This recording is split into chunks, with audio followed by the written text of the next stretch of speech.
Hi friends, பாவக்காவை கசப்பே இல்லாமல் வறுக்கிறது எப்படின்னு பார்க்கலாம். இங்கே பாருங்கள், இந்த சைஸில் இந்த தடிமனில் நம்ம வந்து அரிஞ்சு வச்சுக்கலாம்.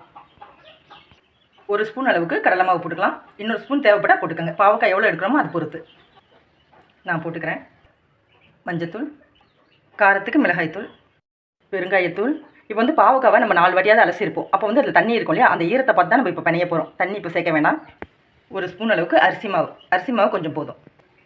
உப்பு, 2 ஸ்பூன் தயிர். இந்த புளிப்பு வந்து வேணுங்க, அப்போ தான் அந்த கசப்பை வந்து எடுக்கும். இன்னொரு ஸ்பூன் ஊற்றிக்கலாம். நல்லா பிணைஞ்சு நம்ம வறுத்துக்கலாம்.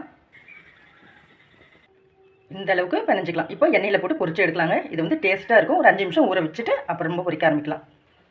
இப்போ பொரிக்க ஆரம்பிக்கலாம். ஒன்று பிரித்து போடுங்க.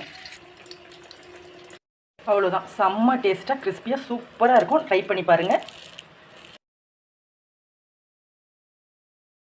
பாத்திரத்தில் எண்ணெய் ஊற்றி கடுகு போட்டுக்கோங்க. கொஞ்சம் கடலைப்பருப்பு. இப்போ இது கடுகு பொரியட்டும். ஒரு பச்சை மிளகாய், கருவேப்பிலை, வெங்காயம், கொஞ்சம் மஞ்சத்தூள். இப்போது அரிஞ்சு வச்சுருக்க பீன்ஸை போட்டுடலாம். நல்லா நைஸாக அரிஞ்சிக்கலாம். இங்கே பாருங்கள்.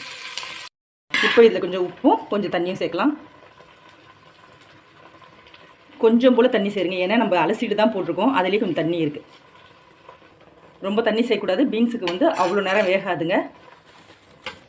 ஒரு மிக்ஸி ஜாரில் 3 வரமிளகாய், 3 பல்லு பூண்டு, கொஞ்சம் வறுத்த கடலை இதை போட்டு அரைச்சி எடுத்துக்கலாம். இப்போ வந்து கொஞ்சம் வெந்துருச்சு. இந்த ஸ்டேஜில் நம்ம அரைச்சோம் இல்லையா வேர்க்கடலைலாம், அதை சேர்த்துடலாம். சேர்த்துட்டு நல்லா வதக்கி இறக்கலாம். அவ்வளோதான் ஃப்ரெண்ட்ஸ், பீன்ஸ் பொரியல் செம்ம டேஸ்ட்டாக இருக்கும். ஒரு வாட்டி ட்ரை பண்ணி பாருங்கள். செம்ம அவரைக்காய் முட்டை பொடி மாஸ் சூப்பராக இருக்குங்க. இது எப்படி செய்கிறதுன்னு வீடியோக்குள்ள போய் பார்க்கலாம். திட்டி வச்சுருக்கேன். எண்ணெய் சூடானதோ கொஞ்சம் கடுகு சேர்க்கலாம். நான் அவரைக்காய் கொஞ்சம் தான் செய்ய போகிறேன். கொஞ்சம் கலர்றதுக்கு தாராளமே இருக்குங்க தான் இவ்வளோ பெரிய சட்டி வச்சுருக்கேன். கொஞ்சம் சீரகம், 2 வரமிளகாவை கிள்ளி சேருங்க. இப்போ வெங்காயம் போட்டுக்கலாம். கருவேப்பிலை. இப்போ அவரைக்காவை பொடியாக நறுக்கி சேர்த்துக்கலாம். எவ்வளோ வேணுமோ அது உங்கள் விருப்பம் தான்.